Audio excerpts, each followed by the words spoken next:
Business with a servant's heart. Welcome to the podcast. Business with a servant's heart. Listen to the podcast. We're all about to talk on life.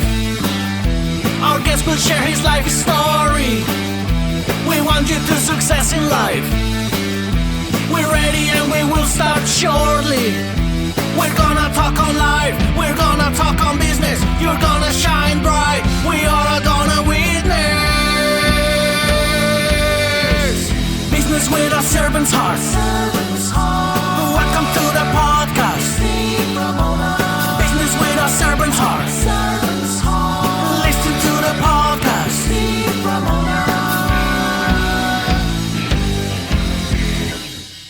I took a battle in Vietnam where I came real close to dying, but more to the point, it was in my role in the violence in that battle where people were living and dying because of decisions I was making. And I knew perfectly well that I didn't believe in the war. My home was 7,000 miles away. I thought the war in Vietnam, America's war in Vietnam, was stupid and wrong.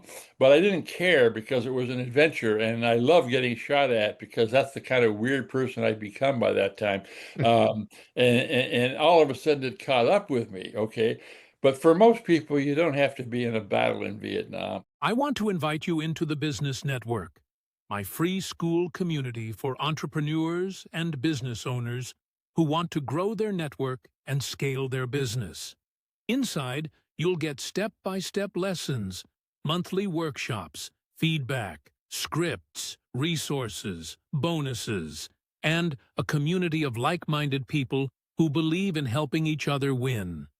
Join us today at school.com/The Business Network and click Join Group. I'll see you inside. Welcome, everyone, to Doing Business with a Servant's Heart podcast. I'm your host, Steve Ramona, and I get excited because I get to do part two. You get to learn more about my guest a second time around. It's probably been close to a year since he's been on. He's a badass granddad. He'll tell us about that, which I love that tagline. It's beautiful. Before we jump on with our guest, here's our gratitude for today. Thanks for being awesome. You rock. Sometimes gratitude's really simple because you really are awesome and that you rock and probably roll as well. We can add that as well. Let's bring our guest on today. John, welcome to the show. Steve, I'm glad to be here again. Yes, I'm a year older now and therefore much wiser, of course. And how old are you, John? 80. I'll be 84 in a week. He's at that age where he's starting to grow up a little bit. That's good. Meaning of life, you mentioned that. It really connects with me because I think a servant's heart's tied to that. So what do you think the meaning of life, the definition of that is? What is the definition of the meaning of life? Yes. Oh, I see. You want me to be Socrates and everybody else all at once. Okay, meaning of life. Ha. All I know, Steve, is that everyone searches for it. I mean, everyone, even Donald Trump. I mean, everyone, left, right, whatever. We're all looking for the meaning of our life. As I noted in my first podcast with you a year ago, as a younger man, I sought the meaning of my life in adventure, not just in adventuring and risk-taking, but violent adventure. I've been shot at in several continents. I've climbed some big, dangerous mountains, etc. And I finally realized that I thought the meaning of my life was an adventure. I was wrong. It turned out that seemed to be kind of shallow, and there was a great part of me that wasn't being expressed out there, and I was ignoring it. And I came to the realization, and I didn't come to it easily. It came during a battle in Vietnam where I almost got myself killed once again. That a life based just on adventuring was a shallow life, and I had to give something back. And so I gradually evolved to a new meaning of life, and it's one that I've used for the last 45, 50 years, and that is service, of giving back, of using my skills and resources to help solve tough public problems, whether they are helping people solve immediate problems in their community, or as I have done, worked hard on Middle East peace negotiations. So, it's like we all look for the meaning of the life, and if it's not adventure, what is it? I have a lot of friends, you do too, I am sure, that are looking for the meaning of their life in money or power. And I just say at age 84, hey, that's I get that. I totally get that. And I suspect that before they put you in a pine box and lower you into a hole, you're going to say, hey, wait, there's got to be something more. There's got to be something more. And I'm saying, from what I've learned in the last half of my life, that something more is some kind of service. And I'm not talking Mother Teresa type service. I'm not talking sackcloth and ashes. I'm not talking about anybody becoming a saint. I'm talking about just looking around, looking at your own, looking at your own skills and resources, looking at the problems that most concern you, and saying, "Well, what am I sitting here complaining for? Why am I sitting here trying to wait for someone else to solve that problem? I got the skills to make a dent in that problem, so let's go." And I've been doing that mostly with the Giraffe Heroes Project for the last 45 years. Called Giraffe because what we do is help people stick their necks out to do exactly what I'm talking about, to find the meaning of their life through some kind of giving back. And we tell their stories all over the world. And in telling the stories, just like the troubadours in the Middle Ages, we inspire other people to stick their necks out too. So the Giraffe Heroes Project has become a major vehicle for my answer to your question about meaning. I think meaning comes primarily to some kind of giving back. Yeah, I agree with you. I watch and listen to the Daily Stoic, which is a philosophical, Socrates, yeah, Socrates, Marcus Aurelius, Seneca, those type, and that's a way you can go with it. Not everybody's going to do that, but I love that meaning in life. You've done a lot in your 84 years. You've mentioned a few things. Can somebody's meaning in life change after a while? Can life change? Oh, man, my life is changed so often. Of course it can change. All it takes is a little guts and a little introspection. I mean, there you are. You're a senior executive in a company, for example, and something's just you come home at night after a 10-hour day and it just doesn't, something feels undone in your life. Something feels not quite right. But you say, what the hell? I got kids in college, whatever. I like doing this. I'm going to get promoted to assistant CEO in another year or so. I'm going to stick with it. Well, you can live with that mild discontent until they put you in that pine box, or you can say, hey, no, there's got to be something more to this. There's got to be something more, and start looking for it. And that's the key. The key is the willingness to look beyond what you think is making your life meaningful at the moment. And if you have a doubt as to what's making your life meaningful, then you need to look around, look at the problems in your community, for example. I don't know. Maybe someone's trying to ban books in your kid's high school, and you think that's a really bad idea. Well, hell, instead of complaining, go to a school board meeting and raise your hand and say, no, we're not going to do that. And get in some fights. I mean, you start doing something to make your community a little bit better, a little bit safer, a little bit saner.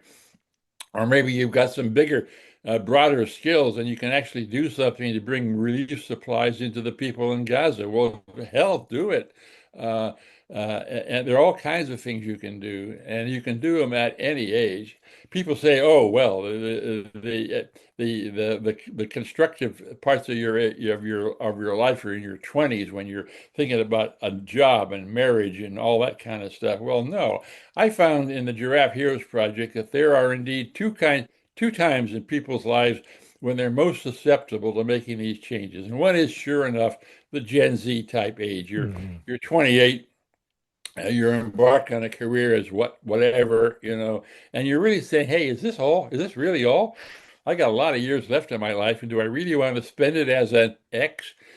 The second time this happens a lot, and I see it now because I'm well past that age, is in mid 50s, where people are in fact deputy senior vice president, or just about a full professor, or they've started to make their first million or whatever, and they're looking around at age 56 and saying, "Wow, I finally arrived." Yeah, but why do I feel? Why do I feel incomplete? Why isn't this it? Isn't this it? that's so it isn't really the so-called what do you call it? Mid-40s crisis, mid-30s Yeah. crisis, whatever. Yes. I think it's earlier and later than that. I think it happens mostly to people in their 20s, but also people in their mid-50s and older. And also now we're living older, you know. You're 60 years old. You don't think about retirement anymore. For God's sake, why should you? You're going to live to 90. You got 30 years left. Uh, so you got plenty of time to think, well, you know, I've always had an interest in foreign affairs, but it doesn't go beyond reading the newspapers or online. But I'm really concerned about global warming, and there's something I can do about it because I have this skill or this resource or this degree. So I'm going to do it. It's perfect. And when you look, service doesn't come to you. You're right. It doesn't knock on your door and say, "Hey, I need help." I mean, once in a while, but I love the look or when you look looking for it because it's a great message for you out there if you want a servant's heart and build that heart. So when it comes to people listening, especially business owners, purpose is a big talk right now, and I love it. What's your purpose in your business? What would you tell a business owner or entrepreneur that doesn't have purpose yet? Where do they go find that? Yeah. Where do you find purpose? Well, that's a question that millions and billions of people have been asking. And I think, you know, you start small and you start very personally. Um, to me, I was a stupid searcher. I mean, I was so into all the adrenaline rushes that were driving my life. I just couldn't see straight. Uh, and it took a battle in Vietnam where I came real close to dying. But more to the point, it was in my role in the violence in that battle where people were living and dying because of decisions I was making. And I knew perfectly well that I didn't believe in the war. My home was 7,000 miles away. I thought the war in Vietnam, America's war in Vietnam, was stupid and wrong. But I didn't care because it was an adventure. And I love getting shot at because that's the kind of weird person I'd become by that time. And all of a sudden it caught up with me. Okay. But for most people, you don't have to be in a battle in Vietnam. It can be a quiet walk in the woods. It can be looking up at a starry sky. It could be an honest conversation with a partner or a dear friend who is willing to challenge you on your bullshit and ask you some tough questions. It can, you know, I used to do a lot of workshops before COVID more or less shut that down. And one of Yeah. the workshoppy things I did to people who asked me this question was what I call the red light test. That is to say, you're driving your car and you come to what you have long regarded as the worst traffic light in the world. It's the slowest traffic light in the world. And you just missed the green. So you're sitting there at this red light, you know damn well it's not going to turn green for 90 seconds. Instead of thumping on the steering wheel or searching for something on the radio dial, do your best to shut your mind down at that red light. You got nothing else to do. You can't move. You might as well shut your mind off and see what comes into it. And you'll be amazed at what will happen sometimes when you meet the green. You see the green and you move on past the intersection. Maybe you'll see a billboard advertising toothpaste or something or motor cars, but in that billboard, there's a sentence or a clause or even one word in that billboard that means something to you in a way that the advertiser never meant. But it's that one word, okay, that says, ah, yes. Anyway, you look for little signs like that, and the walks in the woods, and the talks with friends. And also, I must say, it's important to look for your own skill set.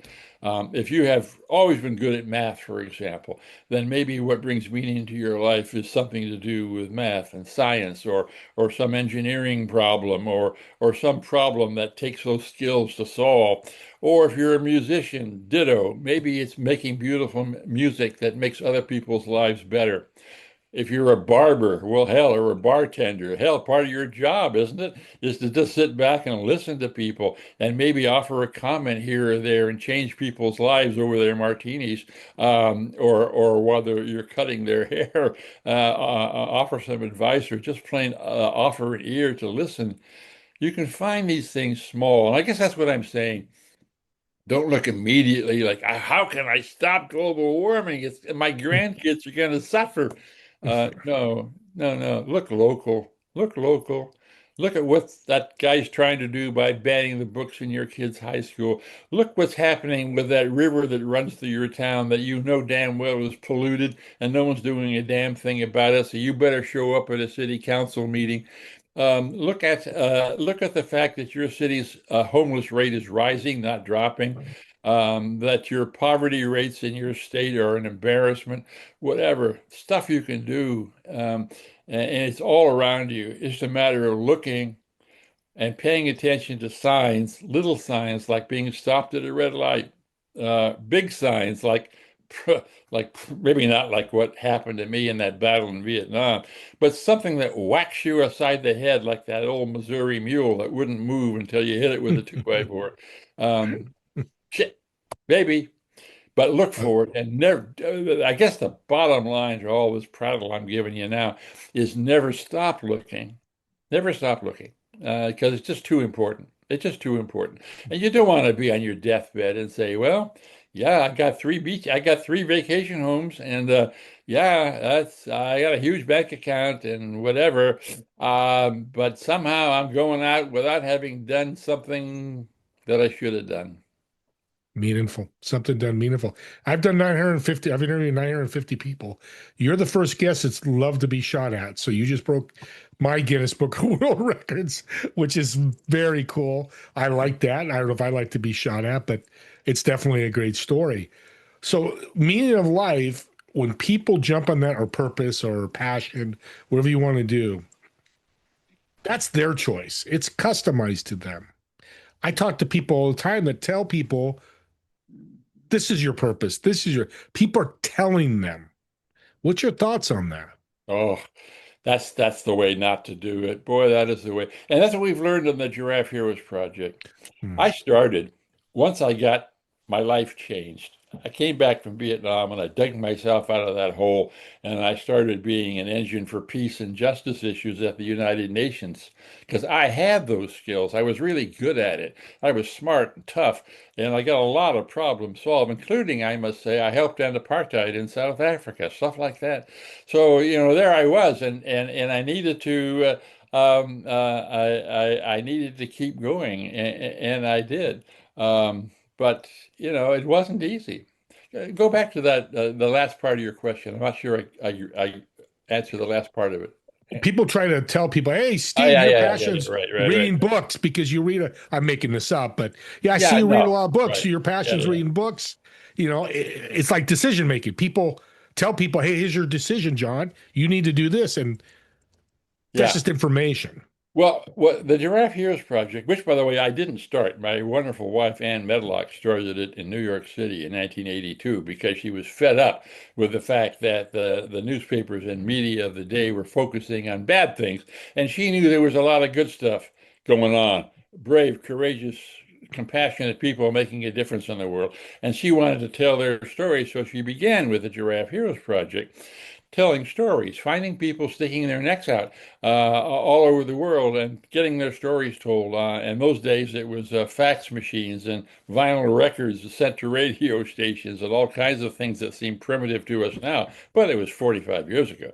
So, but I learned something very quickly because when I left the Foreign Service, I left the Foreign Service because at that point in my life, I was so enthused about doing good in the world. I knew I couldn't do it by working for anybody else.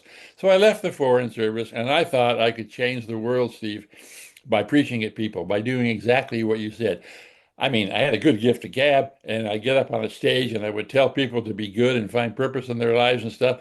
And I would get this eyebrow raising. Oh, Jesus Christ. Uh, uh, and it didn't work very much. But here was this woman, Ann Medlock, who started the Giraffe Heroes Project, more or less on the same motives as me, trying to make the world a better place. She wasn't telling people what to do, not at all. She was finding examples for them, and that's the key answer to your question is examples.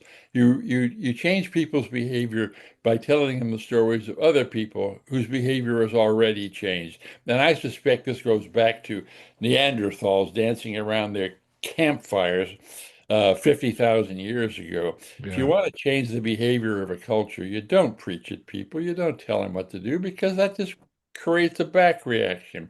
You do them by saying, "Hey, Here's someone just like you, same height, same weight, same brain power, whatever, and he or she is doing something really, really, really impactful in the world, and here you are sitting on a log, doing nothing. Think about this example. And that's what the Giraffe Project does. That's the whole purpose of the Giraffe Project that Ann and I now have been running for 45 years. We find people sticking their necks out and we tell their stories. Now, of course, not on vinyl records, but on, on the latest in social media. Yeah.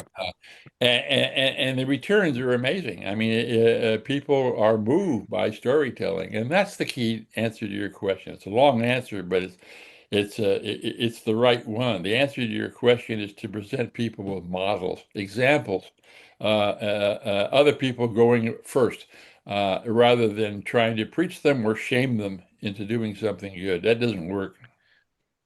No, it's interesting. You try to tell people service. I do it all the time, and people go, "How do you do it?" It becomes a mindset, and you've done 84 years, or let's use 60 years of a mindset of giving. This doesn't happen overnight, especially if you don't have that mindset.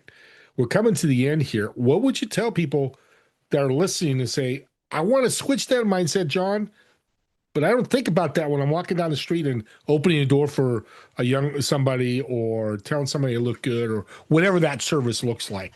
What's that first step? The first step isn't going back to that quiet walk in the woods or that red light. Okay. Just a few minutes of silence, like, okay, I want to do good. And I understand that doing good is more than opening a door for someone with packages in their arms. Or I understand that doing good is more than just voting for a great politician or whatever. So what is it? Well, take some time to reflect on it. Take some time to reflect again, as I said before, on your own skills and resources, and just shut up and wait and look. Look at billboards. Talk to friends.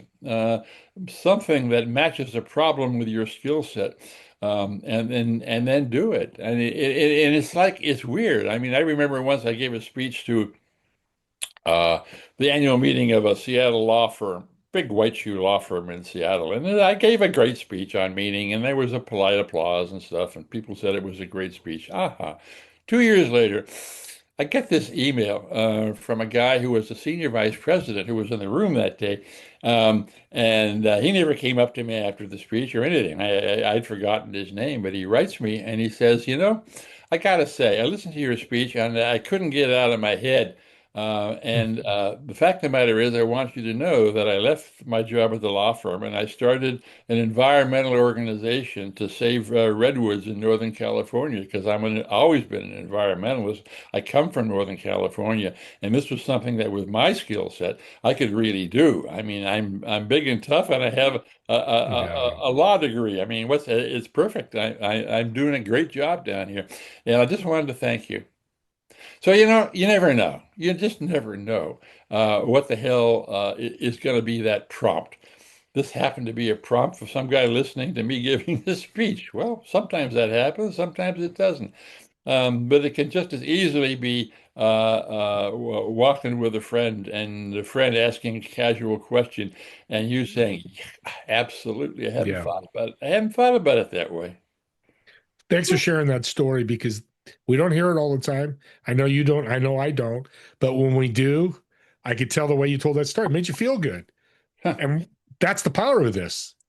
You're going to feel good Well, when you it's do a it. power. It's a power. It's not why I do it. It's not why you Right. do Exactly. it. I mean, Exactly. yeah, Yeah. it makes us feel good. But you and I are doing what we're doing. You're doing this marvelous podcast, and I'm doing what I'm doing. Not because it makes us feel good. Yay, I feel good. No, it's because it's our meaning in our life. You're doing this because it's meaningful to you. I'm Yeah. doing this. I'm sitting here talking to you because it's meaningful to me. Because out of your vast YouTube audience, there's going to be a couple people, maybe, I don't know, maybe one, maybe 150, I don't know, who will listen to us talk and it'll jar something in them saying, God damn, those two guys, they're both past their prime, but what they're saying sounds right. Yeah. And I love that you finished with that because I say all the time to people, if you impact one person or 1,000, it doesn't matter. It's not a scoreboard. that one person that we impact that you just mentioned, we're going to sleep at night very well because that's our goal, is to make that impact. Audience, this has been a great show, John. You did even better part two, amazingly enough, and you're growing strong. How can people connect with you because they're hearing about this meaning of life? Yeah, sure. Well, they can, first of all, look at my website, which is my name, johngraham.org. I have a book, Quest, which has a lot of the story in it, both the downs, a lot of the downs and some of the ups. Quest, Risk, Adventure, and the Search for Meaning. And then there's my Badass Granddad short form videos. I love doing them because it's so much fun. I have to talk. We got what, 20 minutes, half an hour on this show. Well, I got 3 minutes, and I've learned how to tell an adventure story and draw a life lesson in 3 minutes. Badass Granddad, badass all one word, and Granddad with two D's in the middle, and it's on TikTok, Instagram, and YouTube. Just dial it up and listen to a few, and I think they're fun. I mean, they've been very successful. Um, so yeah, get in contact with me. But the main thing is get in contact with yourself. You don't need me. You don't even need Steve. Don't even need Steve. And we both would admit that it's a conversation with yourself you're looking for. Look in the mirror and talk to yourself.